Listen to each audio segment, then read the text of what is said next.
Hello, friends. Laughing so hard that you can't stop can be painful. I get this way when I read those autocorrect texts that people post on social media. Once I start laughing at one, the next one just seems even funnier, and before you know it, I have spiraled into a laughing fit. Hello, I'm Dr. Renee Harmon. I'm the author of Surfing the Waves of Alzheimer's. It's a memoir about my husband Harvey and his time with younger onset Alzheimer's disease. But today I am not talking about Alzheimer's disease at all. I am sharing a story that hopefully will brighten your day, make you laugh a little, and just hopefully bring some light and joy to the season. So, not only is it painful to get into these laughing fits, it's even worse if you're in a situation where it's inappropriate to laugh, right? And families tend to bring this out with each other. You're sitting next to a family member who starts laughing in an inappropriate place, say a funeral, and you join in, and before you know it, it's just harder and harder to control your laughter. My sisters and I would do this to each other at the dinner table. Not that it's inappropriate to laugh at dinner, but we could get into hysterics over seemingly nothing. And one of us would have to excuse ourselves to calm down, come back, we'd take one look at each other and start laughing all over again. And our exasperated parents would just look at us stony-faced, absolutely perplexed as to what could be so intoxicatingly funny. Well, the second worst case of the giggle fits occurred when I was in college. I brought a boy home for Easter dinner, and my sister Elisa announced that for dessert we were going to have dog food cookies. Now, dog food cookies are what our family called those no-bake cookies with oatmeal, peanut butter, and cocoa. Well, my date was very puzzled and said, "Dog food cookies?" Well, Elisa and Andrea, my other sister, realized how this must have sounded and started laughing and laughing. And they pulled me into the hysterics as well. And it was so embarrassing to have this happen in front of my date, but we could not stop laughing. I eventually got control of myself. Andrea excused herself, came back, took a look at Elisa, and it started all over again. It was a very long 15 minutes of laughter for me.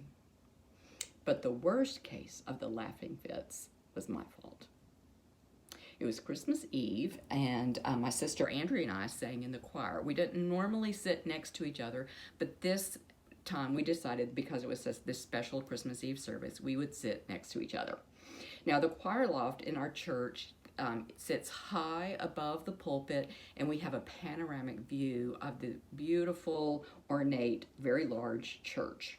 And on Christmas Eve, the culmination event of this very traditional service is lighting candles. So small candles are lit down the row, one after the other down the rows. And we did this in the choir loft as well, balancing our music and a candle. We would light the candles as well. And then the organ would stop playing, and the whole congregation would sing all the verses of Silent Night with their candles held aloft. And we in the choir loft had this beautiful panoramic view of the congregation while it was happening. Well, during the second verse of Silent Night, I don't know why I did it, but I blew out Andrea's candle. She looked at me and mouthed, "Why?" And I raised my eyebrows and shrugged my shoulders. I don't know why. And I relit her candle for her. And I blew it out again in the third verse. And then I started laughing, or trying to laugh, or trying not to laugh, because I'm in front of an entire congregation, and this sets her off too. And before long, both of us are heaving, tears streaming down our cheeks, trying not to bust out loud laughing during this very solemn culmination of a very holy Christmas Eve service.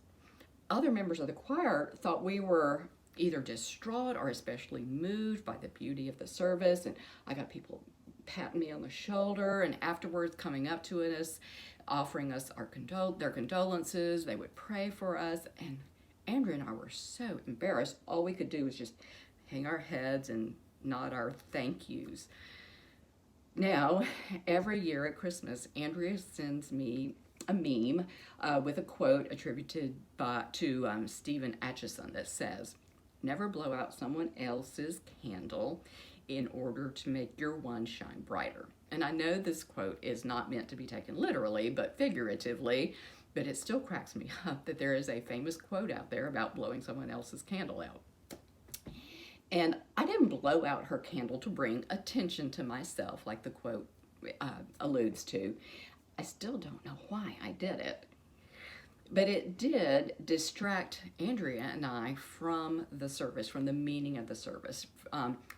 Jesus as the light of the world, coming into the world, symbolized by all those candles.